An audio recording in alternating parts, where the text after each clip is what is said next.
Dear viewers, इस topic को अंग्रेजी में देखने के लिए देखिए हमारा English YouTube channel.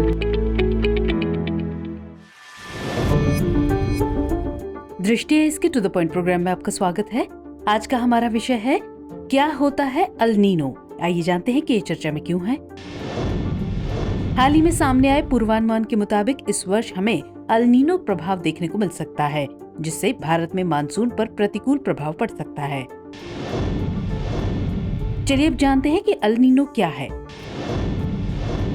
El Nino भूमध्य रेखीय प्रशांत महासागर में सतह के जल के असामान्य रूप से गर्म होने को संदर्भित करता है। इस घटना की पहचान सबसे पहले पेरू के मछुआरों द्वारा पेरू के तट पर दूर सतही जल के असामान्य रूप से गर्म होने के रूप में की गई थी। स्पेनिश प्रवासियों ने इसे अल नीनो कहा, जिसका स्पेनिश में अर्थ छोटा बच्चा होता है।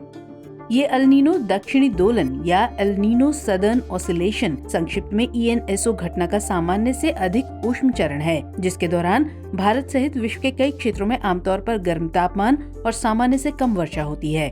इस घटना के दौरान दक्षिण अमेरिका के उत्तरी तट से भूमध्य रेखीय प्रशांत महासागर में समुद्र की सतह का तापमान दीर्घकालिक औसत से कम 0.5 डिग्री सेल्सियस अधिक गर्म होता है।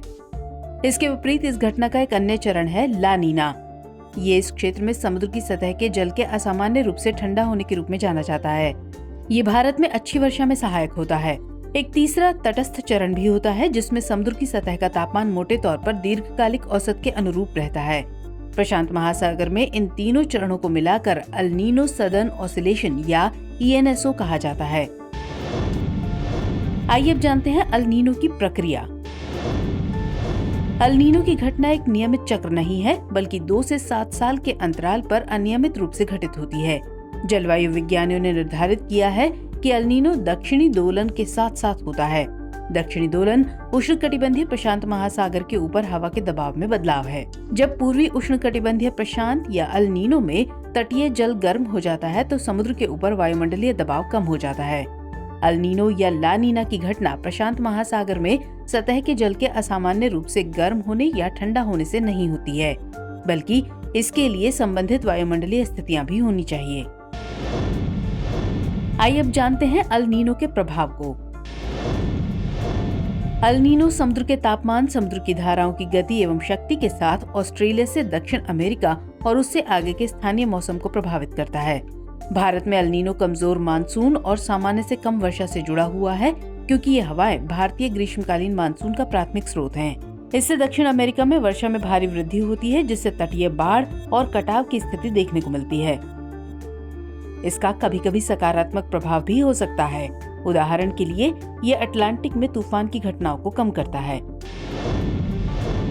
चलिए अब जानते हैं अल नीनो और जलवायु परिवर्तन को। तो सामान्य तौर पर अल नीनो पृथ्वी को गर्म करने में अपनी भूमिका निभाता है, जबकि ला नीना इसे ठंडा करता है। आमतौर पर एक दशक में सबसे गर्म वर्ष अल नीनो वर्ष रहे हैं। रिकॉर्ड पर अब तक का सबसे गर्म वर्ष 2016 था, जो अब तक के सबसे लंबे और मजबूत अल नीनो में से एक था। इसे गॉडजिला अल नीनो कहा गया था। चलिए अब वक्त हो चला है आज के अभ्यास प्रश्न का। नोट कर लीजिए। अल नीनो के संबंध में निम्नलिखित कथनों पर विचार कीजिए। पहला कथन, ये भूमध्य रेखीय प्रशांत महासागर में सतह के जल के असामान्य रूप से गर्म होने को संदर्भित करता है। और दूसरा कथन, भारत में अल नीनो कमजोर मानसून और सामान्य से कम वर्षा से जुड़ा हुआ है।